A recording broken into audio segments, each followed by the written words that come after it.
अब जो नेक्स्ट जो इम्पोर्टेंट टॉपिक है वो है product of vectors.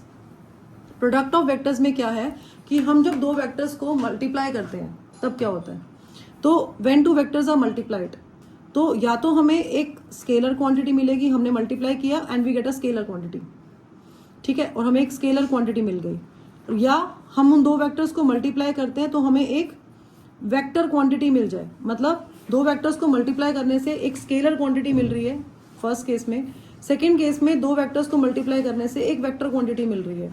Let's consider two vectors, vector A and vector B. आप मुझे कोई ऐसे वेक्टर्स के एग्जांपल्स दे सकते हो जहां पे दो वेक्टर्स हो और उनको मल्टीप्लाई करते हैं और एक स्केलर क्वांटिटी आती है? Yes, force into displacement. तो when we multiply force vector F और वेक्टर एस को जब हम मल्टीप्लाई करते हैं ना, then we get a scalar quantity work, तो हमें वर्क डन मिलता है, तो हम we are using dot for this, ठीक है। तो एफ को एस से मल्टीप्लाई करने से वर्क डन मिलता है which is a scalar quantity. और कोई ऐसा एग्जांपल जिसमें हम दो वेक्टर्स को मल्टीप्लाई करें और हमें एक वेक्टर क्वांटिटी मिले? Any idea? when two vectors are we are multiplying two vectors, we are getting another vector, torque, yes। तो टॉर्क में क्या होता है, हम वेक्टर आर को एफ से क्रॉस मल्टीप्लाई करते हैं तो वी क्रॉस प्रोडक्ट लेते हैं, then we get another vector torque, tau मिलता है हमें, ठीक है। तो जब दो वेक्टर्स को मल्टीप्लाई करने से एक स्केलर क्वांटिटी मिलती है तो उस प्रोडक्ट को हम बोलते हैं स्केलर प्रोडक्ट, और उसके लिए हम सिंबल यूज करते हैं डॉट, जैसे यहाँ पे डॉट लगाया है, ठीक है। अगर दो वेक्टर्स को मल्टीप्लाई करने के बाद हमें एक वेक्टर क्वांटिटी ही मिल रही है तो उसको हम बोलते हैं वेक्टर प्रोडक्ट, और उसमें हम क्रॉस लगाते हैं, ठीक है। तो क्योंकि यहाँ पे आप डॉट यूज कर रहे हो तो इसलिए इसको हम डॉट प्रोडक्ट भी बोलते हैं और स्केलर प्रोडक्ट भी बोलते हैं, और यहाँ आप क्रॉस यूज कर रहे हो इसलिए हम इसे क्रॉस प्रोडक्ट भी बोलते हैं और वेक्टर प्रोडक्ट भी बोलते हैं। अगर दो वेक्टर्स को मल्टीप्लाई करके आपको एक स्केलर क्वांटिटी मिलती है तो आपके पास उसका सिर्फ मैग्नीट्यूड होगा, डायरेक्शन नहीं होगी, राइट। और अगर एक वेक्टर क्वांटिटी मिल रही है तो वो द मैग्नीट्यूड एंड डायरेक्शन उसमें होगा, एक चीज तो इसमें ये हो गई, ठीक है। अब जब आपका फर्स्ट इसमें लिखो स्केलर प्रोडक्ट,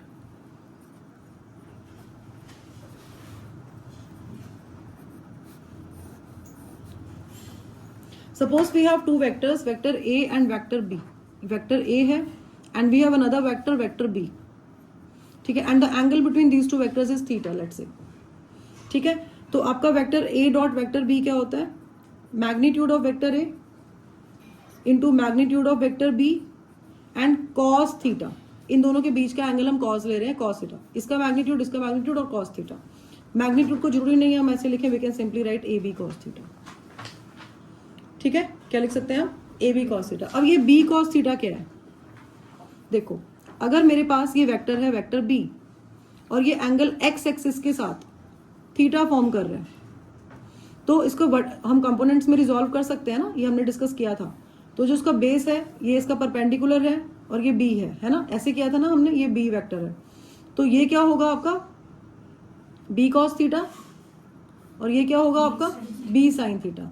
तो बी कॉस थीटा क्या है, actually component of B along the direction of A, है ना। B cos theta is the component of B along the direction of A की डायरेक्शन में जो बी का कंपोनेंट है वो बी कॉस थीटा, क्योंकि वो हॉरिजॉन्टल कंपोनेंट है जो ए की डायरेक्शन में है, राइट। क्लियर है ये? अच्छा, what if two vectors are perpendicular, अगर आपका वेक्टर ए वेक्टर बी के परपेंडिकुलर है, then the angle between these two vectors is 90 degree. तो इसके लिए दूसरा वर्ड भी यूज करते हैं हम, orthogonal. If two vectors are orthogonal then what, if theta is 90 degree तो डॉट प्रोडक्ट क्या होगा, zero, because cos 90 degree is zero, तो आपका डॉट प्रोडक्ट क्या हो जाएगा, जीरो हो जाएगा। अच्छा, इसके अलावा अगर हम डॉट प्रोडक्ट लेते हैं आपका जो यूनिट वेक्टर्स है उनका, जैसे हमें पता है कि अगर हम Cartesian system, Cartesian plane consider करें, एक्सिस कंसिडर करें, this is our X axis, this is Y axis, this is Z axis. Along X axis unit vector is I cap, along Y axis unit vector is J cap, along Z axis unit vector is K cap. अगर मैं आपको बोल रही हूँ कि I dot को I dot से multiply करो, स्केलर प्रोडक्ट निकालो, तो कैसे निकालोगे, इसका magnitude and what is the angle between these two unit vectors I cap and I cap. I cap पे ओवरलैप करेगा ना, तो कॉस 0 डिग्री है, कॉस 0 डिग्री क्या होता है 1, क्योंकि ये एक यूनिट वेक्टर है तो इसका मैग्नीट्यूड क्या होगा 1, तो 1 into 1 into 1, answer is 1। Similarly, we can write for j dot j. J dot j is also 1. K dot k is also 1. In the same way as we have done for I dot I, in the same way we can do for these two. ठीक है. What if I want to multiply? I want to take the scalar product of I cap and j cap. Then 0 होगा. Why 0? क्योंकि वो 90 degree क्योंकि cos 90 आपका जो इन दोनों के बीच में एंगल है वो 90 डिग्री है. तो अगर ये 1 है, ये 1 है, लेकिन ये 0 है, तो आपका 0 आएगा. सिमिलरली आपका किसी भी दो यूनिट वेक्टर्स का, जो डिफरेंट यूनिट वेक्टर्स हैं, उनका अगर आप डॉट प्रोडक्ट लेते हो तो यू गेट 0 एवरी टाइम. ठीक है. अच्छा, इसके अलावा आपका जो इसमें जो आपका ये स्केलर प्रोडक्ट है, ये कैसा होता है, इसकी अगर प्रॉपर्टीज की बात करें तो ये कॉम्यूटेटिव है. कॉम्यूटेटिव मतलब scalar product is commutative. Commutative मतलब हाँ, कि अगर हम a डॉट b कर रहे हैं तो वो आपका b डॉट a के इक्वल होगा. इसका मतलब ये है कि जैसे अगर आपका ये वेक्टर a है और ये वेक्टर b है और इन दोनों के बीच में एंगल है थीटा, तो a डॉट b का मतलब क्या होता है, ए बी कॉस थीटा, है ना, और b dot a B A cos theta. इसका मतलब ये है कि चाहे तो आप a का component low along b, along the direction of b. अगर आप कंपोनेंट ऑफ a लेते हो along the direction of b, तो वो आपका a cos थीटा होता है. तो a cos theta into b, है ना. अगर आप b डॉट a कर रहे हो, यहाँ वेक्टर b ले रहे हो और यहाँ वेक्टर a ले रहे हो, और एंगल इन दोनों के बीच में थीटा है, आपने b डॉट a किया, तो अब जो b का कंपोनेंट होगा along the direction of a, again you will get a b cos theta, but this time we are taking component of b along the direction of a. तो चाहे तो हम a का कंपोनेंट लें b की direction में, चाहे हम b का कंपोनेंट लें a की डायरेक्शन में, कोई फर्क उससे नहीं पड़ता है. ठीक है, प्लीज राइट दिस. नेक्स्ट आपकी जो इसमें प्रॉपर्टी है वो है डिस्ट्रीब्यूटिव प्रॉपर्टी. डिस्ट्रीब्यूटिव प्रॉपर्टी क्या होती है? मैथ्स में डिस्ट्रीब्यूटिविटी क्या हुआ, x into Y plus Z is X Y plus X Z, है ना. सेम वे वैसे ही चलेंगे हम. तो we have a vector a, फिर हमने लगाया डॉट प्रोडक्ट, डॉट प्रोडक्ट कर रहे हैं हम, फिर हमने लिखा दो वेक्टर्स को और उनको हम कर रहे हैं ऐड. ठीक है. तो वेक्टर a का डॉट प्रोडक्ट ले रहे हैं हम वेक्टर b प्लस c के साथ. तो डिस्ट्रीब्यूटिव प्रॉपर्टी सेज कि इसको हम, वेरी गुड, इसको हम a dot b plus a dot c भी कर सकते हैं. तो ये आपकी डिस्ट्रीब्यूटिव प्रॉपर्टी है. थर्ड इसमें आपका ये है कि इफ अ वेक्टर, देखो ये एक प्रॉपर्टी हो गई, ये आपकी सेकेंड प्रॉपर्टी हो गई. थर्ड ये है if we have a vector a and we multiply the vector by itself, तो क्या आएगा, देखो a square cos theta and the angle between the two vectors. अच्छा नहीं, 0 आएगा. 0 नहीं आएगा बेटा. इस फर्स्ट वेक्टर का मैग्नीट्यूड लेते हैं ना, ए बी कॉस थीटा करते हैं ना, ए बी कॉस थीटा सिर्फ ए स्क्वायर आएगा. उसी वेक्टर का दोबारा मैग्नीट्यूड ले लोगे. अब क्योंकि ये वही तो वेक्टर है, सेम वेक्टर ए को वेक्टर ए से मल्टीप्लाई कर रहे हो, एंगल क्या आएगा, cos 0 डिग्री. cos 0 डिग्री क्या होता है, 1 होता है. तो ये आपका a, इसका मैग्नीट्यूड a इंटू 1, तो ये आपका a स्क्वायर होगा. अगर हम किसी वेक्टर का डॉट प्रोडक्ट उसी से लेते हैं तो स्क्वायर ऑफ मैग्नीट्यूड आता है. क्लियर है, कोई डाउट तो नहीं है. अच्छा, अब स्केलर प्रोडक्ट के कौन कौन से एग्जाम्पल्स थे. एक तो वर्क डन, है ना. वर्क डन का क्या है, वेक्टर एफ को जब डॉट प्रोडक्ट लेते हैं डिस्प्लेसमेंट से तो वर्क डन आता है. इसके अलावा पावर, पावर क्या होता है, force into velocity. Force is a vector quantity, velocity भी वेक्टर क्वांटिटी है, दोनों का डॉट प्रोडक्ट लोगे पावर आएगा. Power is a scalar quantity. एक और टर्म है फ्लक्स, मैग्नेटिक फ्लक्स है ये. तो मैग्नेटिक फ्लक्स आप क्लास 12th में करोगे. इसमें क्या होता है, मैग्नेटिक फील्ड इंटेंसिटी को जब हम एरिया वेक्टर से डॉट प्रोडक्ट लेते हैं तो मैग्नेटिक फ्लक्स आता है. तो ये इसके एग्जांपल्स हो गए आपके स्केलर प्रोडक्ट के. अगर आपको ये दोनों क्वांटिटीज दी हुई हैं और आपको बोल रहे हैं ये निकालो, तो आपको ये पता होना चाहिए कि आपने डॉट प्रोडक्ट ही लेना है, क्रॉस प्रोडक्ट नहीं लेना है. ये न्यूमेरिकल प्रॉब्लम्स कर रहे हैं हम स्केलर प्रोडक्ट की. ठीक है.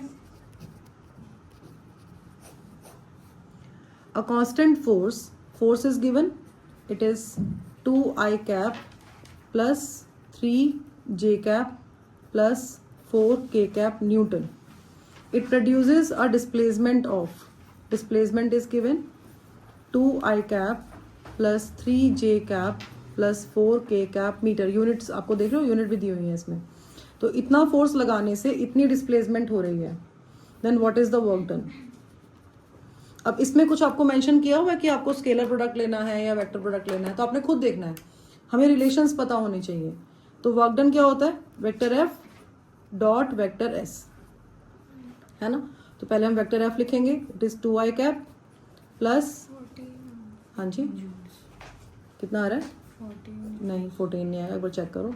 2i cap plus 3j cap plus 4k cap और 2i cap plus 3j cap plus 4k cap.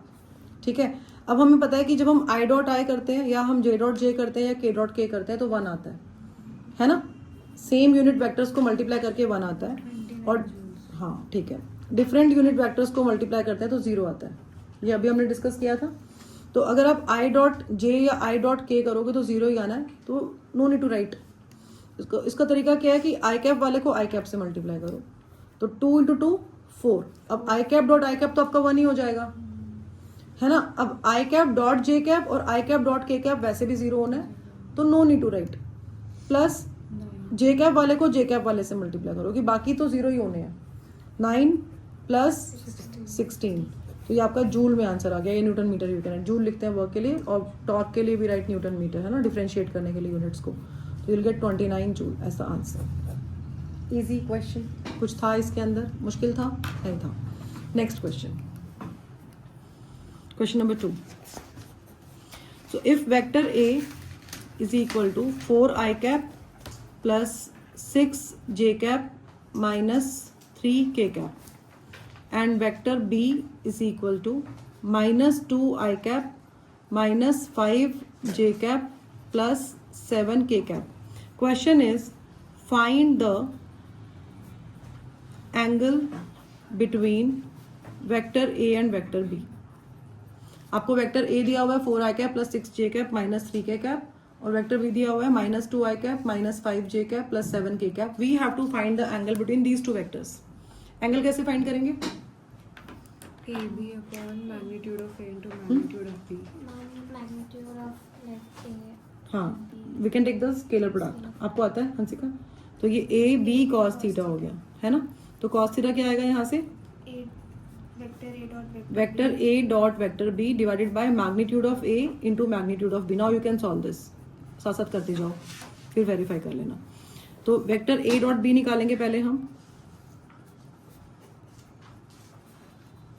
4i cap plus 6j cap minus 3 cap आपका वेक्टर ए है, and vector B is minus 2i cap minus 5j cap plus 7k cap.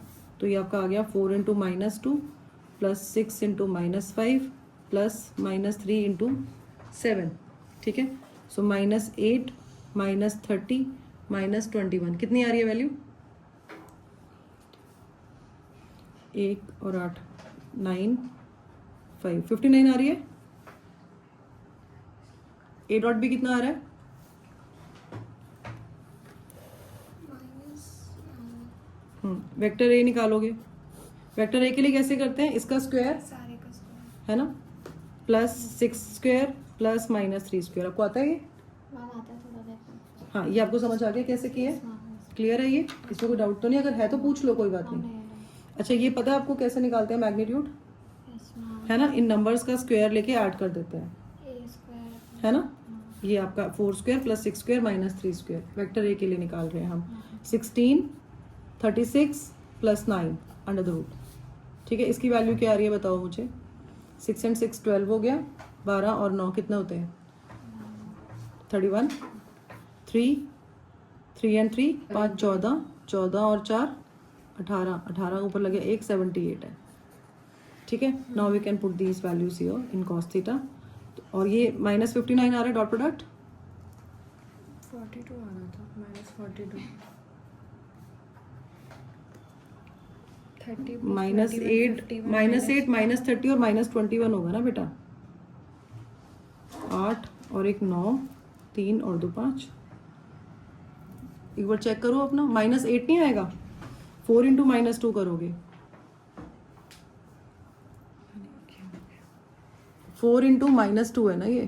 अच्छा -2 minus 2 minus 5j plus 7k है। तो cos theta क्या आएगा? A dot B divided by magnitude of A into magnitude of B. No, now put the values. It is minus 59 divided by root 61 into root 78। ठीक है, इसको solve करना पड़ेगा and you will get the value of theta.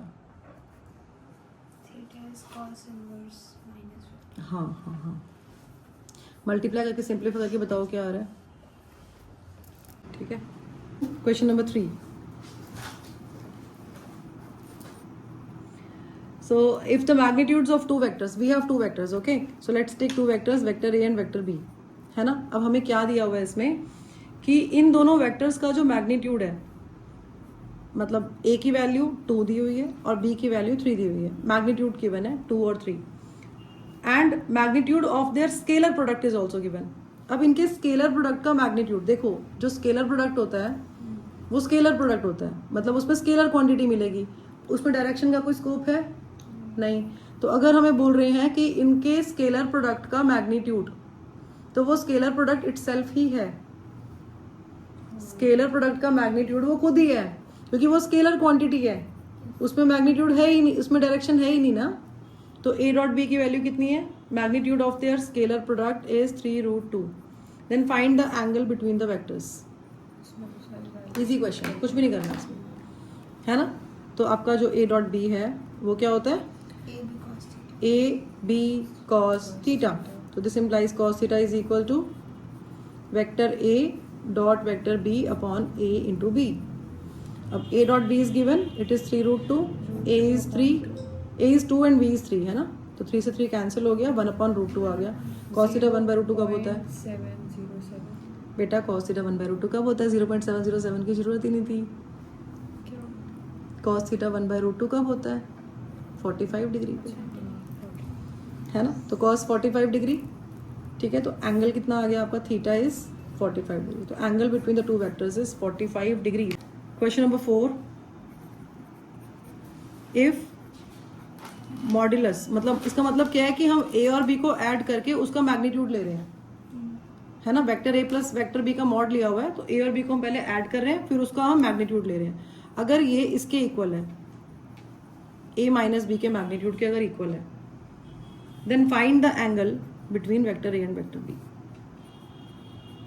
Find the angle between vector A and vector B. कैसे करेंगे बताओ. देखो magnitude है ना. ये चीज़ देखो, एक चीज़ मैं बताती हूँ आपको. अभी हमने triangle law of vector addition किया है ना, या parallelogram law of vector addition करते हैं. तो जब उसमें हम रिजल्टेंट वेक्टर निकालते हैं तो वो आपका होता है सम ऑफ दीज टू वेक्टर्स. अगर वेक्टर की डायरेक्शन अपोजिट है तो रिजल्टेंट हमारा r' ले लेते हैं, तो वो A माइनस B भी हो सकता है. इसके अगर हम मैग्नीट्यूड की बात करें तो रिजल्टेंट जो रिजल्टेंट वेक्टर होता है, जो उसका मैग्नीट्यूड होता है, वो क्या होता है? Under the root of A square plus B square plus 2AB cos theta, फिर theta is the angle between vector A and vector B. अब यहाँ पे अगर आप रिजल्टेंट निकालोगे, उसका मैग्नीट्यूड निकालोगे, रिजल्टेंट तो r' आया आपका A माइनस B.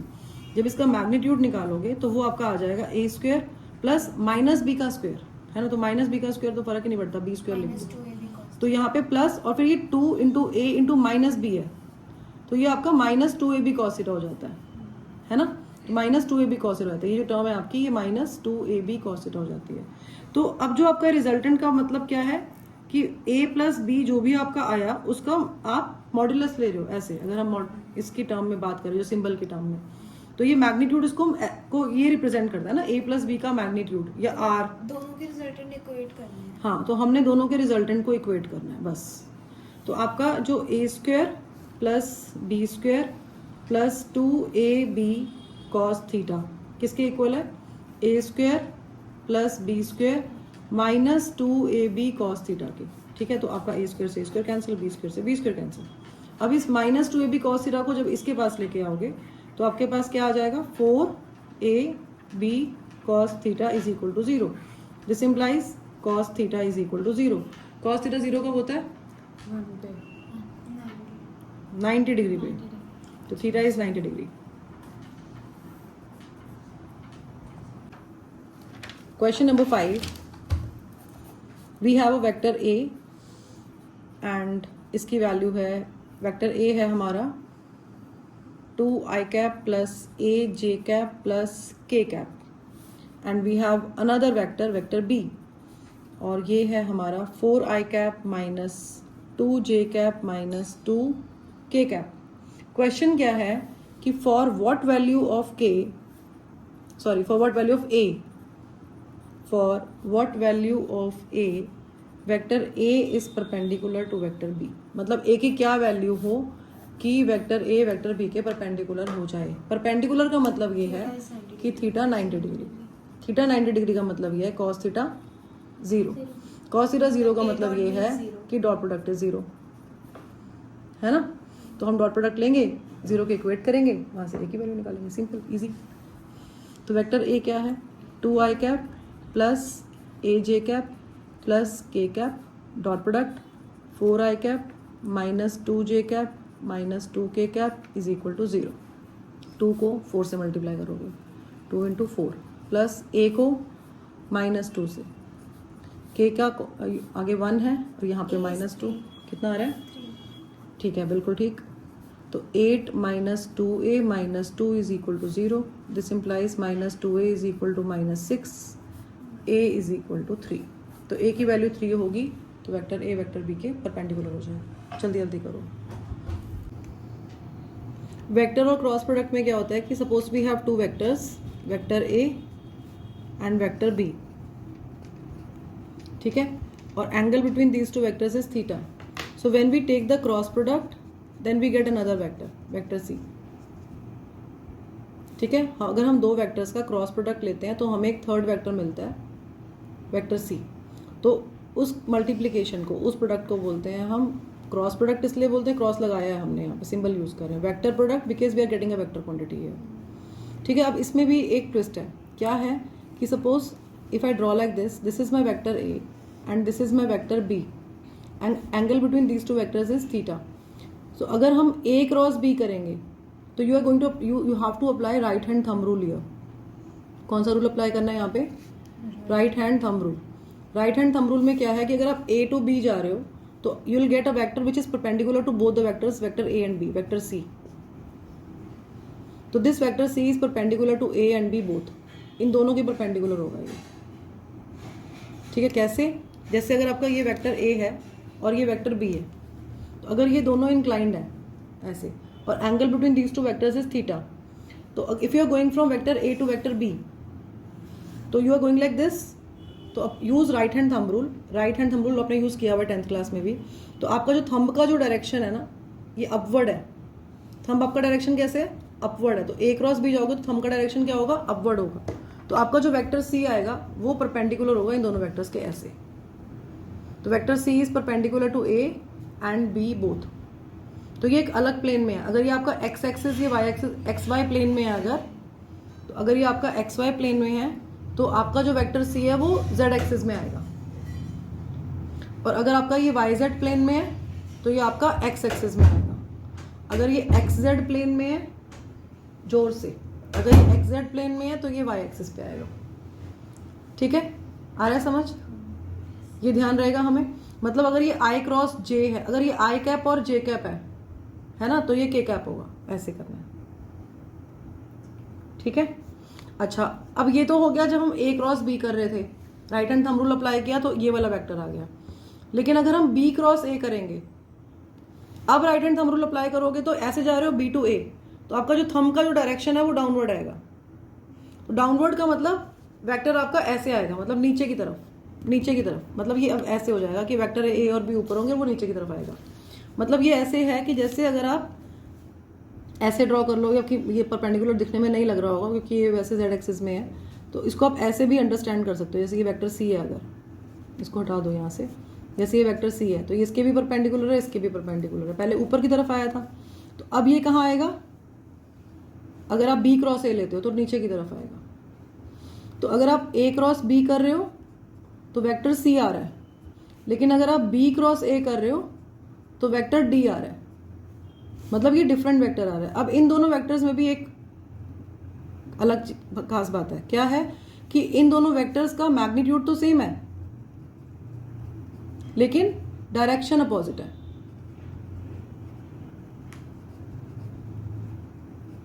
ठीक है, एक चीज क्लियर हो गई है, ये पता था आपको। तो जो आपका वेक्टर प्रोडक्ट है, अगर मैग्नीट्यूड सेम है, डायरेक्शन अपोजिट, इसका मतलब क्या है कि a cross b is equal to b minus b cross a, है ना। अगर आप a क्रॉस b कर रहे हो तो आपका माइनस b क्रॉस a के इक्वल होगा। तो हम बोलते हैं कि जो वेक्टर प्रोडक्ट है वो आपका कॉम्यूटेटिव नहीं है, क्योंकि कॉम्यूटेटिव होता है A dot B is B dot A, जैसे स्केलर प्रोडक्ट में था, यहाँ पे आगे नेगेटिव साइन आ गया ना, तो इसके लिए इसको हम बोलते हैं कि एंटी कॉम्यूटेटिव है। क्या बोलते हैं? क्योंकि आगे नेगेटिव साइन आ रहा है। तो ये एक प्रॉपर्टी हो गई आपकी वेक्टर प्रोडक्ट की। Please right about this. अच्छा, अब इसमें हम क्या बोल रहे हैं कि ए क्रॉस बी सी है ना, तो अगर आप ए क्रॉस बी कर रहे हो तो आपके पास वेक्टर सी आ रहा है। अब ये जो वेक्टर सी है it is perpendicular to both the vectors, ये डिस्कस किया है हमने। और अगर हम बी क्रॉस ए कर रहे हैं तो ऐसे जा रहे हैं हम, right hand thumb rule apply करेंगे, will get the direction of the vector, तो वेक्टर डी आ गया। तो वेक्टर सी और vector D equal in magnitude opposite in direction, ऐसे है। अब एक चीज और है इसमें कि वेक्टर ए क्रॉस बी को हम कैसे लिख सकते हैं। We can write this vector as magnitude of vector A into magnitude of vector B and sine of the angle between them, तो ए बी साइन थीटा। ये सिर्फ इसका मैग्नीट्यूड है, मतलब अगर हम ए क्रॉस बी के मैग्नीट्यूड की बात करें तो ए बी साइन थीटा हम बोल सकते हैं, लेकिन क्योंकि हमारा जो ए क्रॉस बी है ये एक वेक्टर प्रोडक्ट है, तो अगर आप चाहते हो कि इसमें हम वेक्टर फॉर्म में लिखें तो आपको ए बी साइन थीटा के साथ, क्योंकि ये मैग्नीट्यूड है ना, आपको डायरेक्शन को मेंशन करना पड़ेगा। अगर आप ए क्रॉस बी ऐसे लिख रहे हो बिना मॉडुलस के तो आपको ये सी कैप लगाना पड़ेगा, क्योंकि ये सी कैप डायरेक्शन को रिप्रेजेंट कर रहा है। यहाँ पे अगर आप वेक्टर फॉर्म में लिखोगे तो मैग्नीट्यूड प्लस डायरेक्शन लिखोगे, लेकिन अगर आप मॉडुलस लगा रहे हो ये, तो इसका मतलब आपको सिर्फ मैग्नीट्यूड का कंसर्न है आपका, है ना, तो आप ए बी साइन थीटा लिख सकते हो। बच्चे क्या करते हैं कि A cross B A B sine theta कर देते हैं, सी कैप नहीं लगाते। सी कैप लगाना मैंडेटरी है, हाँ, या तो फिर आप ऐसे लिखो, ठीक है। तो सी कैप क्यों? क्योंकि वेक्टर सी आ रहा है ना, और सी का जो यूनिट वेक्टर होगा वो हम सी कैप मान के चल रहे हैं, ठीक है। क्लियर है या नहीं है? अच्छा, अगर ये दोनों वेक्टर्स, वेक्टर ए और वेक्टर बी पैरेलल होंगे तो इनके बीच में एंगल क्या होगा? 0 डिग्री। या अगर एंटी पैरेलल होंगे तो एंगल क्या होगा? 180 डिग्री। तो पैरेलल हो या एंटी पैरेलल हो, इन दोनों केसेस में जो साइन थीटा की वैल्यू है वो क्या होती है? 0। साइन 0 डिग्री 0, साइन 180 भी 0। तो अगर साइन थीटा 0 है, इसका मतलब आपका ए क्रॉस बी क्या होगा? ए बी साइन थीटा है ना, तो ए क्रॉस बी 0 हो जाएगा। तो if two vectors are parallel then their cross product is 0। अगर आपने किया I cap cross I cap, दिख रहा है आपको? हाँ, तो इसमें magnitude of I cap, magnitude of I cap है ना, ए बी, इसका मैग्नीट्यूड, इसका magnitude and sine of angle between them. अब दो यूनिट वेक्टर्स जो अलोंग एक्स एक्सिस हैं उनके बीच का एंगल क्या होगा? 0 डिग्री। तो साइन 0 डिग्री 0, तो आपका 1 इंटू 1 इंटू 0 आ गया ये। सिमिलरली आपका जो जे कैप क्रॉस जे कैप है ये भी 0 होगा, के कैप क्रॉस के कैप है ये भी आपका 0 होगा। लेकिन अगर हम आई कैप क्रॉस जे कैप कर रहे हैं तो वो आपका, देखो सोच के बताओ, आई कैप का यूनिट वेक्टर, जे कैप का unit vector and sine 90 degree है, बिकॉज आपका जो आई कैप है वो अलोंग एक्स एक्सिस है और जे कैप जो है आपका अलोंग वाई एक्सिस है। लेकिन एक बात हम भूल रहे हैं यहाँ पे, अगर हम इसका मॉड्यूलस लेते हैं तो 1 होगा, 1 इंटू 1 इंटू 1, बिकॉज इसका यूनिट वेक्टर, ये यूनिट वेक्टर और ये नहीं, तो आपको डायरेक्शन को भी तो मेंशन करना पड़ेगा ना। अब डायरेक्शन मतलब आपका जो, जैसे अगर यहाँ पे आई कैप है आपका एक्स एक्सिस है, सपोज मान लो ये हमने ऐसे बना दी, और ये आपका वाई एक्सिस है, जे कैप हो गया, तो आपका जो, अगर ये एक्स वाई प्लेन में है दोनों वेक्टर्स और इन दोनों का आप क्रॉस प्रोडक्ट ले रहे हो और ये एक्स वाई प्लेन में ही हो गए ना, तो जो आपका रिजल्टेंट वेक्टर आएगा वो इन दोनों के परपेंडिकुलर होगा और वो के कैप होगा। उसकी डायरेक्शन भी तो मेंशन करोगे, क्योंकि वेक्टर प्रोडक्ट है ना, ये वेक्टर तो आएगा ही। वेक्टर, दो वेक्टर्स का जब प्रोडक्ट लेंगे तो एक दूसरा वेक्टर आएगा वेक्टर प्रोडक्ट में, तो के कैप होगा, क्योंकि ये के कैप जो है ये जेड एक्सिस में है। Z axis X Y plane के परपेंडिकुलर होती है, एक्स के भी परपेंडिकुलर, वाई के भी परपेंडिकुलर, दोनों के परपेंडिकुलर है, तो यहाँ पे के कैप मेंशन करना जरूरी है। अब एक प्रॉब्लम है हमारे साथ कि हम के कैप लिखें या हम माइनस के कैप लिखें, क्योंकि परपेंडिकुलर दोनों है, के कैप भी आई जे प्लेन के परपेंडिकुलर है, एक्स वाई प्लेन के परपेंडिकुलर है, और अगर हम माइनस जेड एक्सिस की बात करते हैं तो वो भी हमारी एक्स वाई प्लेन के परपेंडिकुलर है। तो ये हम कैसे फाइंड आउट करेंगे? इसके लिए ना आपके एक रूल है, आपने क्या करना है, आपने एक सर्कल ड्रॉ करना है, ठीक है, सर्कल ड्रॉ करना है और उसको आपने क्लॉकवाइज चलाना है। सर्कल को कैसे चलाना है? क्लॉकवाइज। क्लॉकवाइज कैसे होता है? ये डायरेक्शन क्लॉकवाइज डायरेक्शन होती है। यहाँ पे आप लिखो आई कैप, यहाँ आप लिखो जे कैप और यहाँ पे आप लिखोगे के कैप, ठीक है। अगर मैं कह रही हूँ कि मैं आई कैप क्रॉस जे कैप कर रही हूँ तो आई क्रॉस जे, इसी साइकिल में आगे जाएंगे तो के कैप आता है, ठीक है। लेकिन अगर मैं बोल रही हूँ कि आपको मैं कि जे क्रॉस आई कर रही हूँ, तो जे क्रॉस आई आप उल्टा चल रहे हो, आप एरोस के अगेंस्ट जा रहे हो ना, आप जे क्रॉस आई करो, आप एरोस के अगेंस्ट जा रहे हो, के कैप के अंदर जा रहे हो, नेगेटिव मतलब उल्टी तरफ जा रहे हो ना, तो माइनस के कैप होगा। बस आपको ये ध्यान रखना है कि जब हम ये सर्कल ड्रॉ करेंगे तो ये एरोज हमारे क्लॉकवाइज होने चाहिए और आई जे के कैप हमने ऐसे लिखना है, तो उससे गलती नहीं होगी, ठीक है। ऐसे ही अगर आपको मैं बोलती हूँ कि आप बताओ मुझे कि आई क्रॉस के कैप क्या होगा, माइनस जे कैप होगा। आपने कैसे सीखा इसको, ऐसे किया है। अगर आपको बोलते हैं आप बताओ के क्रॉस आई कैप क्या होगा, के cross I is J cap, ठीक है। अगर हम करते हैं जे कैप क्रॉस के कैप तो आई कैप आएगा। अगर हम करते हैं के कैप क्रॉस जे कैप माइनस आई कैप, इजी है ना। इसको हम यूज कर सकते हैं तो हमें पता लग जाएगा कहाँ पे प्लस लगाना है और कहाँ पे हमने माइनस लगाना है, क्लैरिटी हो जाएगी इससे। कार्टेशियन कोऑर्डिनेट्स अगर हैं हमारे पास तो हम कैसे करेंगे, देखो आपका जैसे वेक्टर ए है ना, अगर हमें कार्टेशियन फॉर्म में लिखना है then how do we write, X component लिखते हैं ए एक्स और फिर उसका यूनिट वेक्टर है ना, फिर वाई कंपोनेंट ए का और फिर यूनिट वेक्टर जे कैप, फिर जेड कंपोनेंट ए का और unit vector K cap. This is how we write. Similarly if I want to write vector B तो वो क्या हो जाएगा आपका बी एक्स आई कैप बी वाई जे cap plus B Z K cap. देखो अगर आप इसका लेते हो क्रॉस प्रोडक्ट तो हम ए क्रॉस बी करेंगे। अब ए क्रॉस बी का मतलब क्या है कि पहले आप वेक्टर ए लिखोगे A x I cap A y J cap और ए जेड के कैप और उसका क्रॉस लगाओगे, फिर आप बी वाले लिखोगे है ना, बी एक्स आई कैप प्लस बी वाई जे कैप, वैसे over writing is not allowed, B Z K cap, ठीक है। तो अगर हम इसका क्रॉस प्रोडक्ट लेते हैं तो आई क्रॉस आई वाले तो आपके जीरो है, जे क्रॉस जे वाले भी जीरो है, के क्रॉस के वाले भी जीरो है। अब जो आई क्रॉस जे क्रॉस आई ये वाले हमारे वर्क करेंगे, तो मतलब आई को हमने सिर्फ जे और के से मल्टीप्लाई करना है क्योंकि आई वाला तो जीरो ही है। तो आई को जब जे से मल्टीप्लाई करोगे तो ए एक्स बी एक्स आई क्रॉस जे आ जाएगा। ये थोड़ा लेंथी मेथड है। फिर आई क्रॉस जे को लिखोगे के कैप है ना, ऐसे ही करोगे ना तो ये थोड़ा लेंथी हो जाएगा बिकॉज एक टर्म नहीं आएगी ना आपके पास, इसके साथ आपकी दो टर्म्स आएंगी, इसके साथ जे कैप वाले के साथ भी आई वाले से करोगे और के वाले से करोगे, फिर दो टर्म्स आएंगी, के कैप वाले के साथ फिर आपकी दो टर्म्स आएंगी, तो आपके पास आ गई 6 टर्म्स। फिर उसमें कॉमन लेके आप फाइंड आउट करोगे, कर सकते हैं कोई प्रॉब्लम नहीं है। बट इसका ईजी वे क्या है कि आप इसको मैट्रिसेस की फॉर्म में करो। मतलब आप सबसे पहले लिखो आई कैप, फिर लिखो आप जे कैप और फिर आप लिखो के कैप और फिर लिखो ए एक्स ए वाई और ए जेड। ए के लिख लिए पहले क्योंकि हम ए क्रॉस बी कर रहे हैं तो पहले हम ए के लिखेंगे कंपोनेंट्स, फिर हम बी के कंपोनेंट्स लिखेंगे बी एक्स बी वाई और बी जेड। अब इसको ओपन कैसे करना है, इंपॉर्टेंट चीज़ वो अंडरस्टैंड करना है। ओपन कैसे करना है तो आपने पहले आई कैप लिखना है। तो जब आप आई कैप करोगे ना तो आप इसको ये वाले कॉलम को जो आई कैप जिसमें आ रहा है तो आई कैप इसमें आ रहा है, इस वाले कॉलम में आ रहा है और आपका आई कैप इस वाली रो में आ रहा है, इन दोनों को आप हाइड कर दोगे तो बचा क्या आपका ए वाई बी वाई ए जेड बी जेड। इसमें आपने क्रॉस मल्टीप्लाई लेना है और क्रॉस मल्टीप्लाई कैसे लेना है ये भी देखना पड़ेगा। क्रॉस मल्टीप्लाई कैसे लेना है, जैसे आपका ये है, मैं यहाँ साइड में करके बताती हूँ।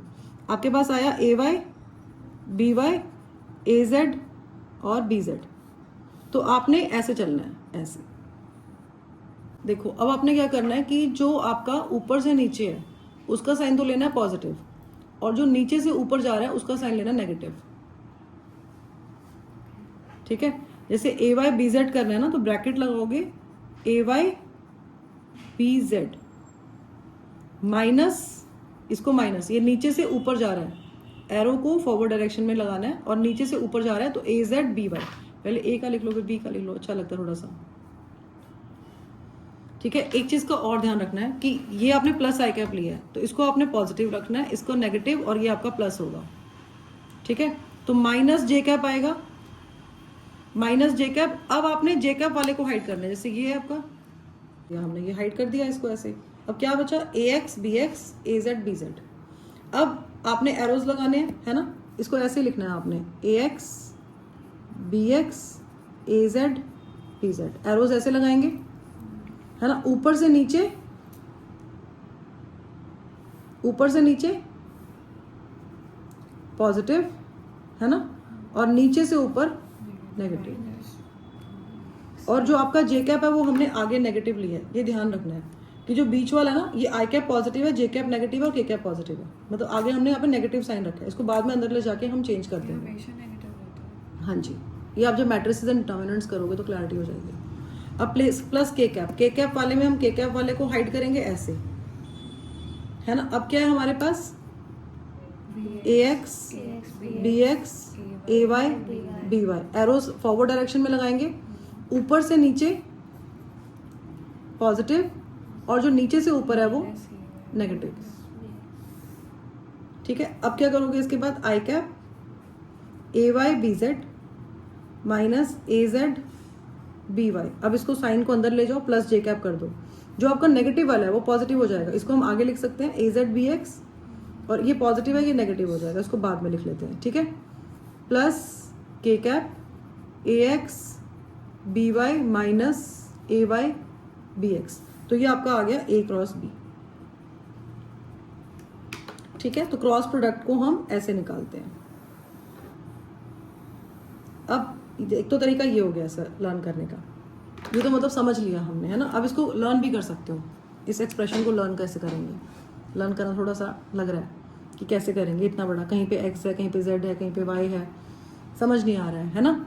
तो क्योंकि हर बार हम ऐसे वैसे करना डिफिकल्ट नहीं है, you can do it very easily, क्योंकि आपके पास नंबर्स होंगे, ए एक्स बी जेड ऐसे नहीं होगा, आपके पास यहाँ नंबर्स होंगे, तो नंबर्स को आप इजीली मल्टीप्लाई एंड सब्ट्रैक्ट कर सकते हो, ऐड कर सकते हो, डिफिकल्ट नहीं है।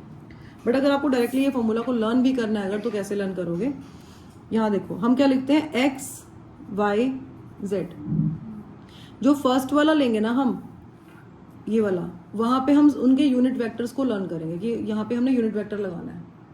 जैसे आपका एक्स है आई कैप वाई जेड, सब्सक्रिप्ट देखो आई कैप वाई जेड, और यहाँ पे उसका रिवर्स चला दो, वाई जेड जेड वाई। ठीक है, फिर एक्स को पीछे लेके जाओ, तो जब एक्स को पीछे लेके जाओगे तो आगे क्या आ जाएगा, वाई। जैसे वो बच्चे रोटेशन नहीं करते हैं स्कूल में, क्लास रोटेशन होता है ना, तो जब आगे वाला बच्चा पीछे जाके बैठता है तो सेकंड डेस्क वाला बच्चा फर्स्ट डेस्क पे आ जाता है, तो ये फर्स्ट डेस्क पे आ गया, और जो थर्ड डेस्क वाला था वो सेकंड डेस्क पे आ गया, और जो फर्स्ट डेस्क वाला था वो थर्ड डेस्क में चला गया। रोटेशन ऐसे ही होता है। तो अब वाई का लेंगे हम यूनिट वेक्टर जे कैप, और जेड एक्स, फिर जेड एक्स जेड, उल्टा चला दो। अब फिर जेड पीछे जाएगा, सॉरी वाई पीछे जाएगा और जेड आगे आ जाएगा। अब जेड एक्स वाई, तो जेड एस के कैप हो गया, यूनिट वेक्टर ले रहे हैं ना हम पहले वाले का, तो ये के कैप हो गया, और एक्स वाई, फिर उसका रिवर्स चलेंगे वाई एक्स। याद भी हो गया हमें, मुश्किल था लर्न करना, कितना इजी है, बस इसको समझना जरूरी है, कैसे किसी भी तरीके से आप लर्न कर सकते हो, है ना।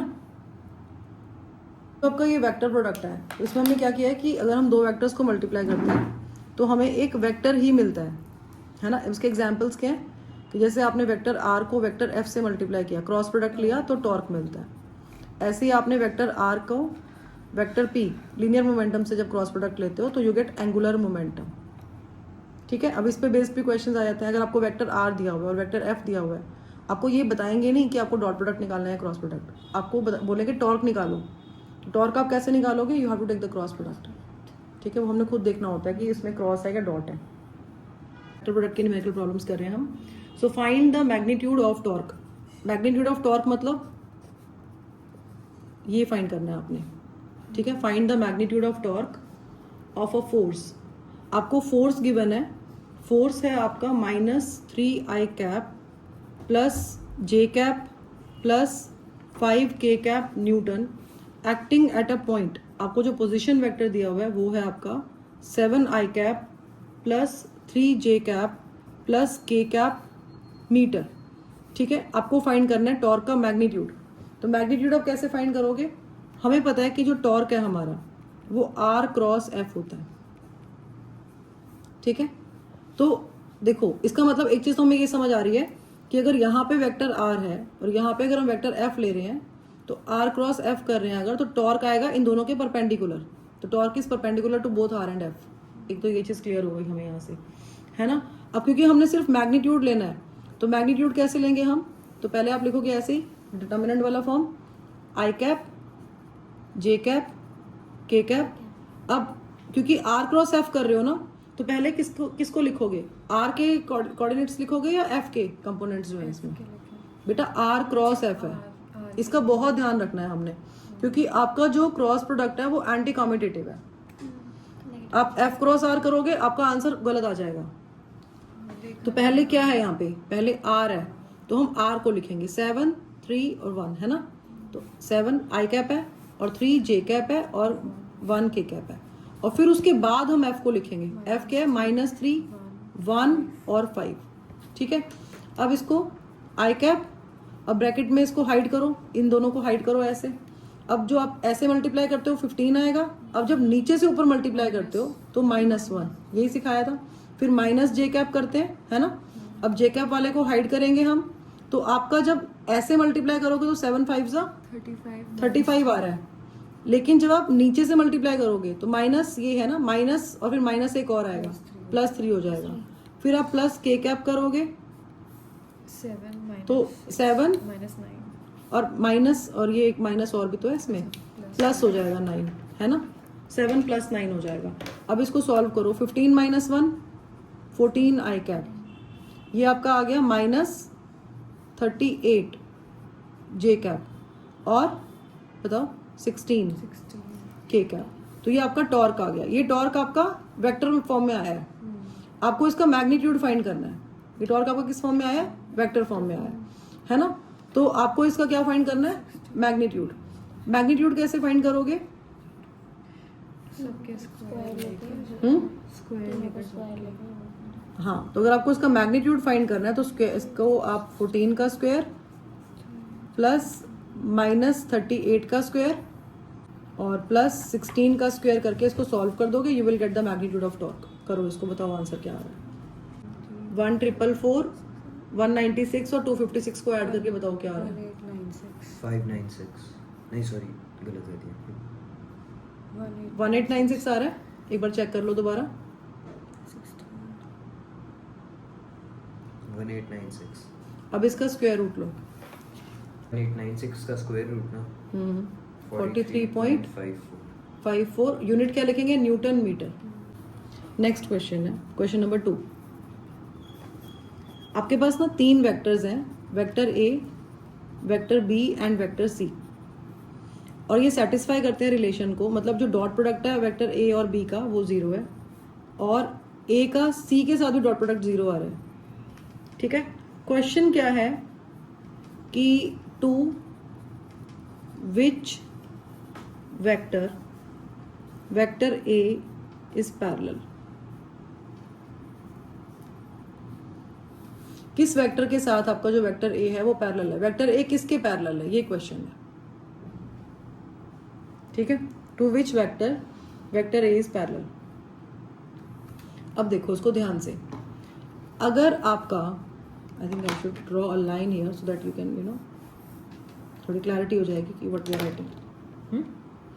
अगर हम बोल रहे हैं कि वेक्टर ए डॉट बी 0 है, व्हाट डज इट मीन, कि ए बी कॉस थीटा 0 है, थीटा क्या है, 90 थीटा 90 डिग्री है।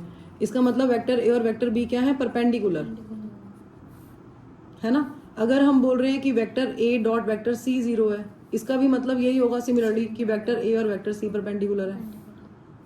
तो हमारा जो वेक्टर ए है वो बी के भी परपेंडिकुलर है और वो सी के भी परपेंडिकुलर है। हमारा जो वेक्टर ए है वो बी और सी दोनों के परपेंडिकुलर है। तो कौन से वेक्टर के पैरेलल है वो, ना तो वो बी के पैरेलल है ना वो सी के पैरेलल है।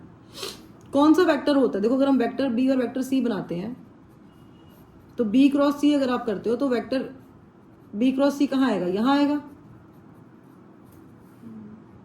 अगर आप वेक्टर बी और वेक्टर सी लिखते हो यहाँ पे और अगर आप बी क्रॉस सी करते हो, बी क्रॉस सी का मतलब क्या होता है कि B cross C is the cross product of vector B and vector C, है ना।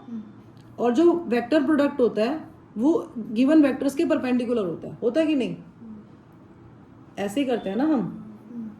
तो ये आपका बी क्रॉस सी है, तो बी क्रॉस सी बी के भी परपेंडिकुलर है, बी क्रॉस सी सी के भी परपेंडिकुलर है, और यहाँ पे आपको दिख रहा है कि ए भी परपेंडिकुलर है इन द सेम वे, तो ये भी परपेंडिकुलर है, ये भी इन दोनों के परपेंडिकुलर है, तो ये आपस में क्या हो गए, पैरेलल हो गए ना। तो vector A is parallel to vector B cross C. किसको समझ नहीं आया? We have a vector, vector A, ठीक है, साथ साथ लिखते भी जाओ। वेक्टर ए है आपका 2i cap minus 3j cap minus k cap, and we have another vector, vector B, ये है आपका minus 6i cap plus 9j cap plus 3k cap. ठीक है, आपको प्रूव करना है कि वेक्टर ए वेक्टर बी के पैरेलल है। टू प्रूफ कि vector A is parallel to B. कैसे प्रूव करोगे? पैरेलल का मतलब क्या होता है? एंगल क्या होगा दोनों में? पैरेलल का मतलब क्या होता है? अगर दो वेक्टर्स पैरेलल हैं उसका मतलब वो दोनों के बीच में एंगल क्या है? 0 डिग्री। अब cos 0 डिग्री तो 1 होता है, वो तो वर्क करेगा नहीं, लेकिन हमारा जो sin 0 डिग्री है वो 0 होता है, और sin 0 कब कौन से प्रोडक्ट में लेते हैं हम? क्रॉस प्रोडक्ट में। तो अगर आपका a क्रॉस b 0 आ रहा है तो वेक्टर्स पैरेलल है, अगर a क्रॉस b 0 नहीं आ रहा तो पैरेलल नहीं है। यही चेक करना है बस हमने, है ना। अब चेक कैसे करोगे? निकालो a क्रॉस b। पहले हम i कैप लिखेंगे, फिर j कैप और फिर k cap. a cross b कर रहे हैं ना, पहले a 2 -3 -1, फिर b -6 9 3। अब इसका क्रॉस प्रोडक्ट निकाल लो, इजी है। i कैप ब्रैकेट में क्या आएगा? -9 +9 आ रहा है, हाँ प्लस, फिर माइनस j कैप करोगे ब्रैकेट में, फिर +9 दोबारा, 6 -6, फिर 0 आ गया, और k कैप में 18 -18। आप देखो सब 0 आ रहे हैं, है ना। तो 0 i कैप, 0 j कैप और 0 k कैप, मतलब ये 0 आ रहा है। इसका मतलब वेक्टर ए बी के पैरेलल है, क्योंकि साइन थीटा 0 है ना। क्योंकि a क्रॉस b क्या होता है आपका? a क्रॉस b होता है आपका ए बी साइन थीटा, तो साइन थीटा 0 हो गया। अगर ये 0 है तो थीटा आपका 0 डिग्री हो जाएगा। थीटा 0 डिग्री मतलब पैरेलल। तो आपको ये सब कुछ मेंशन करना पड़ेगा जब आप लिखोगे ना। तो आपको ये नहीं कि सिर्फ a क्रॉस b 0 करके छुट्टी, नहीं, आपको बताना पड़ेगा। हाँ, क्यों? क्योंकि a cross b A B sine theta है, और a क्रॉस b 0 है मतलब ए बी साइन थीटा 0 है, ए बी साइन थीटा 0 है मतलब साइन थीटा 0 है, और साइन थीटा 0 कब होता है? 0 डिग्री पे। अगर 0 डिग्री है इसका मतलब वेक्टर्स क्या है? पैरेलल है। पैरेलल होंगे तभी तो उन दोनों के बीच में एंगल 0 डिग्री होगा। So in question number 4 we have 2 vectors, और उनका जो डॉट प्रोडक्ट है ना उन दोनों वेक्टर्स का, वो उनके क्रॉस प्रोडक्ट के इक्वल है। This is given to you. Question क्या है कि find the angle between vector A and vector B. कैसे करोगे बताओ? अगर आपके पास डॉट प्रोडक्ट क्रॉस प्रोडक्ट के इक्वल है तो आपको बताना है कि दोनों के बीच में एंगल क्या होगा। Take only the magnitude not the direction, because ये इसका तो स्केलर क्वांटिटी है, डायरेक्शन होती ही नहीं है। ये वेक्टर क्वांटिटी है, इसका डायरेक्शन होता है। हाँ जी, कैन यू ट्राई दिस? तो A dot B we can write A dot B as A B cos theta, अब हो जाएगा, and A cross B as A B sine theta. तो यहाँ से आपका cos theta is equal to sine theta आ गया, है ना। साइन थीटा और कॉस थीटा इक्वल कब होते हैं? और you can write sine theta upon cos theta is equal to 1। वैसे भी 45 डिग्री पे होते हैं, है ना, तो वैसे भी कर सकते हो क्योंकि इक्वल ये 45 डिग्री पे ही होते हैं, तो यहाँ से आंसर आ गया है। बट अगर आपको उसको प्रॉपरली करना है तो साइन अपॉन कॉस, इसको वहाँ ले जाओगे 1 आ जाएगा। Tan theta is 1, tan theta 1 कब होता है? 45 डिग्री पे, यहाँ से भी आपका 45 डिग्री आ जाएगा। तो angle between the two vectors, vector A and vector B is theta ना, तो it is 45 degree. Question number 5, आपके पास ना एक वेक्टर है, वेक्टर ए, और ये है आपका 2i cap plus j cap plus k cap, and you have another vector, vector B, ये है आपका i cap minus j cap plus 2k cap. Question क्या है कि आपको एक यूनिट वेक्टर फाइंड करना है. Find a unit vector which is perpendicular to both vector A and vector B.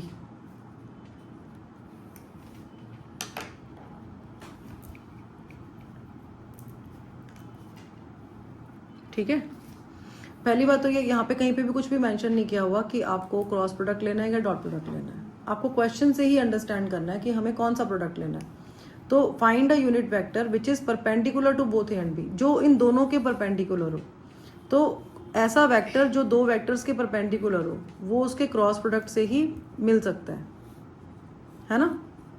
ऐसा वेक्टर जो दो वेक्टर्स के परपेंडिकुलर हो वो उसके क्रॉस प्रोडक्ट से ही मिल सकता है. पहली चीज तो ये. अब दूसरी चीज क्या कि यूनिट वेक्टर फाइंड करो.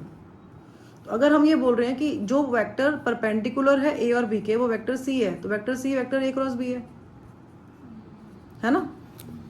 और दूसरा हम बोल रहे हैं यूनिट वेक्टर, मतलब वेक्टर सी का यूनिट वेक्टर सी कैप. और सी कैप क्या होता है? Vector upon magnitude of vector. तो पहले तो हम ए क्रॉस बी से सी निकालेंगे. सी निकालने के बाद उसका मैग्नीट्यूड निकाल के वेक्टर सी से डिवाइड करके यूनिट वेक्टर निकालेंगे. अब आ गया आपको कैसे करना है. Now you can do it. पहले ए क्रॉस बी फाइंड करोगे जैसे हम अब तक करते आ रहे हैं वैसे सेम वे में. पहले किसके कंपोनेंट्स लिखेंगे, ए के या बी के? ए के. 2 1 1 लिखेंगे, उसके बाद 1 -1 2 लिखेंगे. ठीक है. तो यहाँ से आपका जो ए क्रॉस बी आ जाएगा, आई कैप ब्रैकेट में 2 + 1 माइनस जे कैप 4 - 1, यही आ रहा है. एक बार मैच कर लो, प्लस के कैप.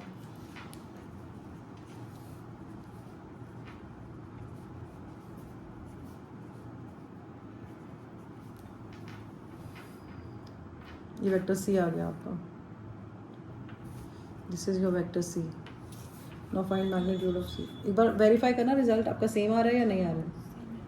सेम आ रहा है. तो जब इसका मैग्नीट्यूड निकालोगे तो क्या आएगा? 3 square plus minus 3 square plus minus 3 square. तो 9 + 9 + 9 √27 3 क्यूब है ना. तो 3√3 आ गया नहीं. और जब यूनिट वेक्टर निकालेंगे तो कैसे निकालेंगे? Vector C divided by magnitude of vector C. तो vector C is 3i cap minus 3j cap minus, you can take 3 common. तो आपका 3 नीचे डिनोमिनेटर वाले 3 से कैंसिल हो जाएगा और आपके पास आ जाएगा 1/√3. And in the bracket we can write i cap minus j cap minus k cap. So this is your unit vector. And this unit vector is perpendicular to both the vectors A and vector B. Please match your answer. अभी we have vector A cross B, ठीक है. और A cross B और B cross C equal हैं और दोनों equal हैं zero के, जीरो वेक्टर के. We can say A cross B is equal to B cross C is equal to zero vector.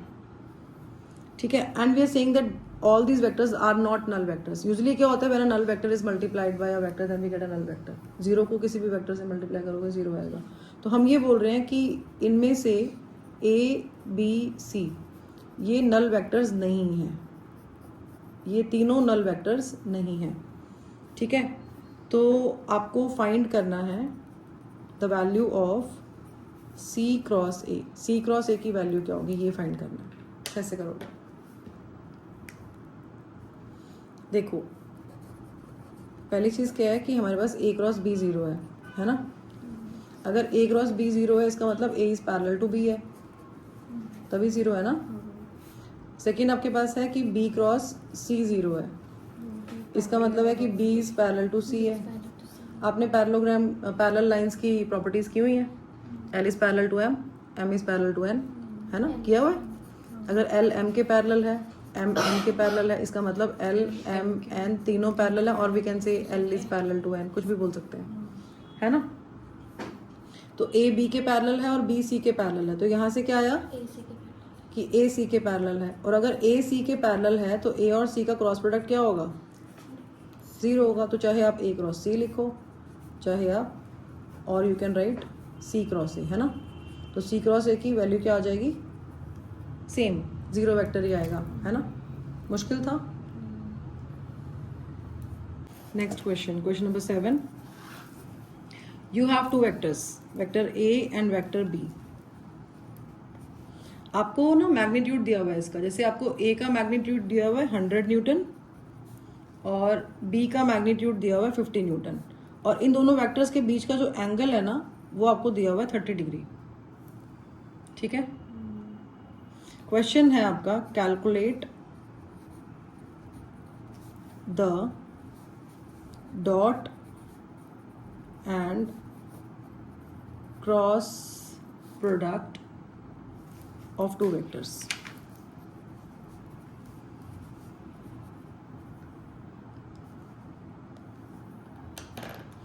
Dot product कैसे निकालते हैं? A into B A B cos theta. आपको मैग्नीट्यूड्स गिवन है ना, ए 100 है, B 50 है, और एंगल कितना है? 30. 30 डिग्री. क्या आएगा? 100 इंटू 50 इंटू √3/2. कितना आ गया ये 2 1 2, ये 50 हो जाएगा, 5 5 25, 100 √3 है ना. न्यूटन नहीं लिखोगे बिकॉज सब कुछ न्यूटन में ही है. तो अब नेक्स्ट, अगर आपको क्रॉस प्रोडक्ट लेना है तो AB sin 30. A B sine theta. तो क्रॉस प्रोडक्ट में करेंगे A B sine theta. A cross B is AB sin theta.